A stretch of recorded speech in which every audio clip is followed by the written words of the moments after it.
When public services fail, there's an unspoken assumption. If it's bad, people will find alternatives, but alternatives cost money, right? So let's break that down.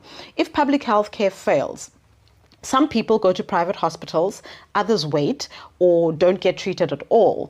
If public transport collapses, some people buy cars, others walk, taxi hop, or lose opportunities. If public education weakens, some people will go and pay school fees, others inherit under-resourced classrooms.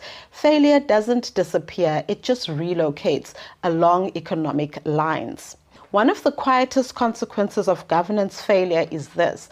Communities start paying twice. They pay through taxes and through private solutions, like hiring security because policing is weak, fixing roads because municipalities don't, fundraising for school basics, and paying for water delivery over time.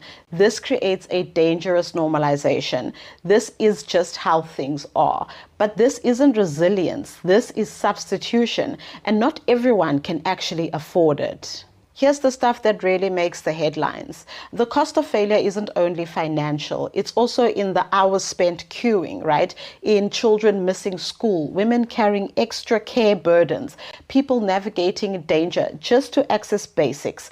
Time becomes the currency of inequality, and the poorer you are, the more you pay. Here's a critical thinking shift that all of us voters can make. When we are assessing governance, let's not ask, does this affect everyone? Let's instead ask, who absorbs the shock? Who pays in time, safety, or dignity? Harm concentrates in the same communities. The problem is systemic, not accidental. Democracy assumes a shared stake, but when failure becomes survivable for some and catastrophic for others, trust erodes. People stop believing that the state works for them, that voting changes anything, that accountability exists. This is how disengagement grows, not from apathy, but from exhaustion. The core question in this episode that we're asking is, why do failing systems always hurt the same people the most? And what does that tell us about inequality, power, and responsibility?